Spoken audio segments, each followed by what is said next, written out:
Bonsoir. Bonsoir. Bon, je la refais, hein.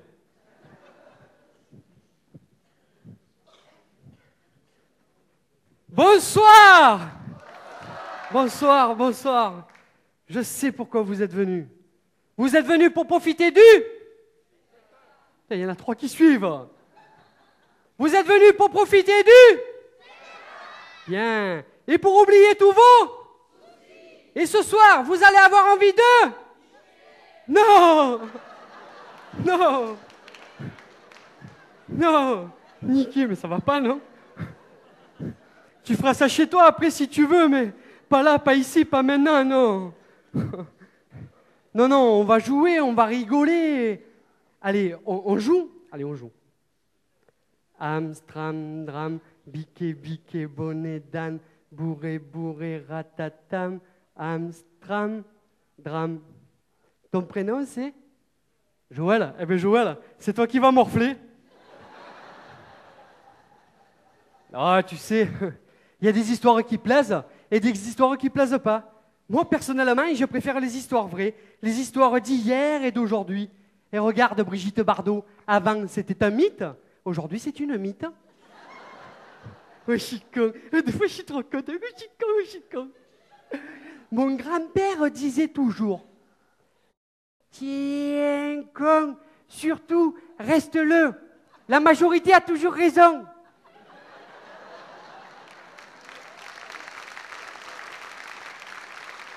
Il y en a même qui se traitent tous les jours pendant 5 ans. J'ai voté comme un con, j'ai voté comme un con.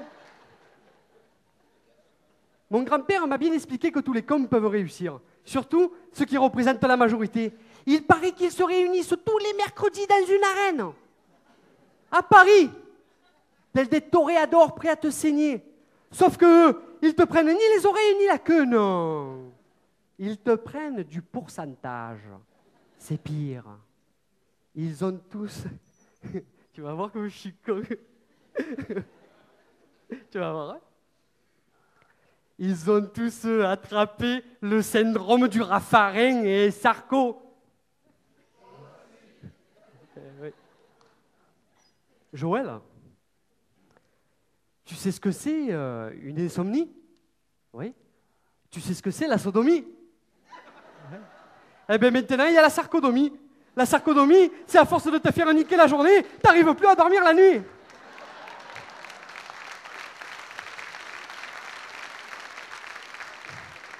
Pour réussir dans la vie, j'ai bien écouté les conseils de mon grand-père. Je me suis toujours méfié des plus intelligents que moi. Surtout de ma prof d'histoire géo. Elle venait de Dunkerque, pêcheur. Madame, je sais tout. Elle prétendait connaître par cœur les 13 départements français. Dis-moi, mon petit, t'es parti où ce week-end? En Isère. Et tu sais où c'est l'Isère? Non. Tu vas à un endroit et tu sais pas où c'est? Eh bien, regarde, sur la carte de France, l'Isère, c'est là. Et toi, mon petit, t'es parti où ce week-end? En Auvergne. Et je parie que tu sais pas où c'est l'Auvergne. Eh bien, regarde, sur la carte, l'Auvergne, c'est là. Et toi, Cabirol, t'es parti où ce week-end?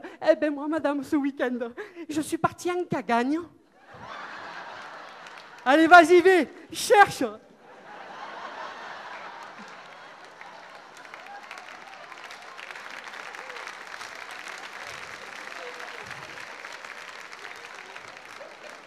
Elle cherche encore, pêcheur.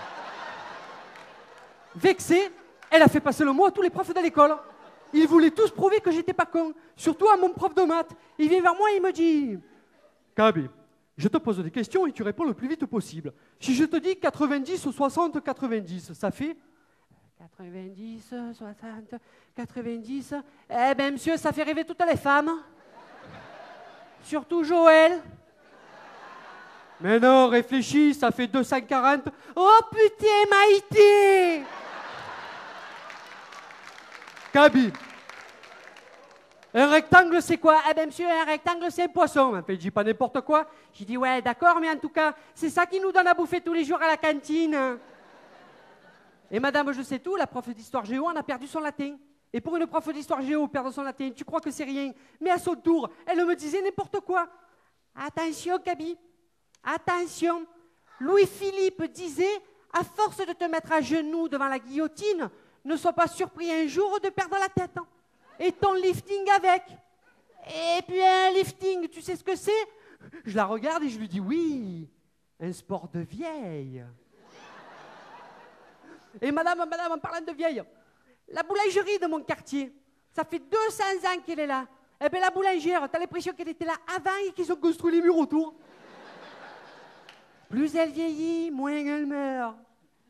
C'est là pour la première fois que j'ai vu qu'elle n'était pas contente, elle m'a fait l'amphore. Elle est pas belle, mon amphore? Mais madame, moi aussi je sais la faire. Amphore grecque, amphore romaine. Amphore grecque, amphore romaine. Mais madame, je te fais la gréco-romaine.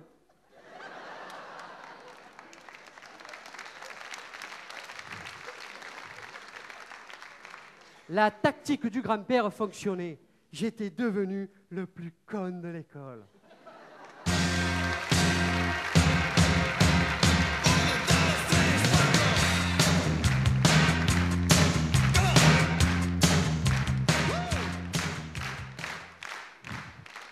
Ah, qu'est-ce que je suis content.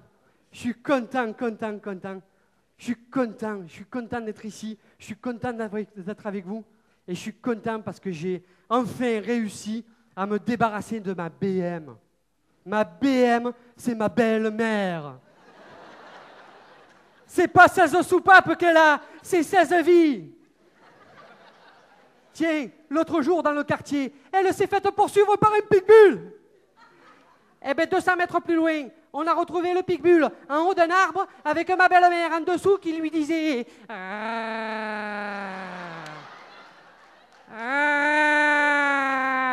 viens, descends, viens. Viens que je te fasse goûter à mon nouveau dentier. Viens. Eh ouais, elle est comme ça, ma belle-mère. Il faut pas l'emmerder. Un jour, avec ma femme, on décide d'aller passer la journée en Camargue, tous les deux, tranquilles, en couple. Eh bien, vous me croyez si vous voulez. Ma belle-mère, j'étais obligé de l'emmener. Pendant le trajet, elle n'a pas arrêté de me gonfler. Ouais, et je comprends pas comment ma fille fait pour vous embrasser avec les dents pourries que vous avez. Nous, dans la famille, les chicots, on ne connaît pas. Regardez, par exemple, moi, je me suis fait mettre 80 000 francs d'implant. C'est la classe, non? Enfin bref, on arrive en Camargue et elle voulait voir le taureau. Le taureau, on l'a vu, mais le problème, c'est que lui aussi, il nous a vus. À ma femme, je lui ai dit, cours pas, malheureuse. On risque rien. On est avec ta mère.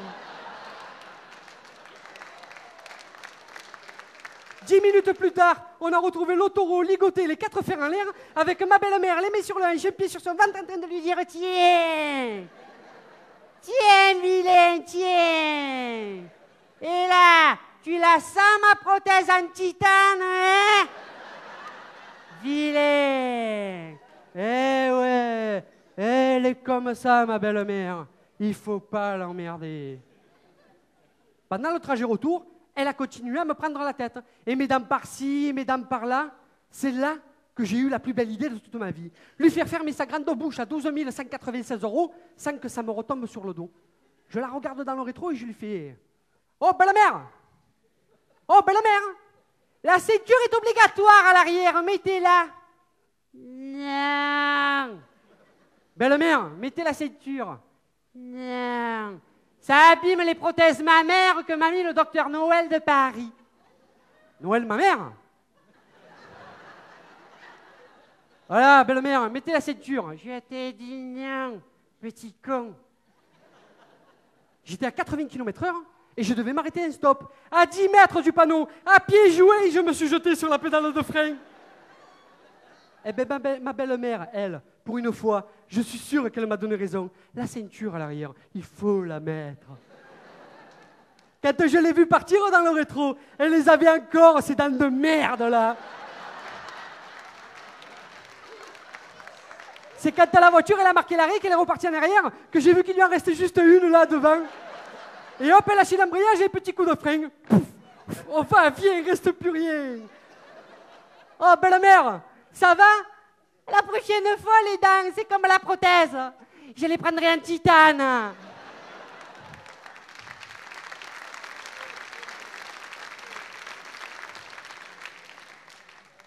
Et elle ne s'est pas découragée. Quelques temps après, quelques mois après, elle vient me voir et elle me dit, dites donc, vous comptez acheter quoi pour l'anniversaire de ma fille, hein? Un simple parfum, la veille au soir, comme chaque année. Allez, prenons votre voiture et je vais lui acheter, moi, le cadeau à ma fille. Et vous direz que ça vient de vous. Oh, belle-mère, vous êtes sûre que vous voulez monter seule avec moi en voiture? Elle me dit, ouais. Elle me dit, on y va. Alors elle monte à l'arrière, comme d'habitude, à sa place. Sauf que cette fois-ci, elle met une ceinture, 2 ceintures, 3 ceintures. La cagueuse. Arrivé en plein milieu d'une grande côte, je cale. Oh, belle-mère, et on est en panne.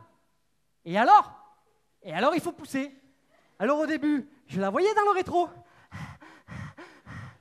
C'est quand la voiture elle a reculé que je ne l'ai plus vue. Je regarde à l'avant du capot, j'ai dit elle va ressortir. Et il dit ça y est, elle s'est enroulée autour de l'essieu. Je descends et je me la retrouve à l'arrière, les 2 pieds sur le pare-choc, accrochés à la boule de remorquage. Oh, belle-mère, ça va? Je suis sûre que vous l'avez fait exprès. Je vais le dire à ma fille. Quoi, à ta fille? Tu veux dire à ton clone? Comment osez-vous me tutoyer? Oh, je n'en croyais pas mes oreilles. Je venais de lui faire toutes les misères du monde et elle, tout ce qu'elle avait retenu, c'est que je venais de la tutoyer. Eh ouais, elle était comme ça, ma belle-mère. Il fallait pas l'emmerder. Le respect d'abord.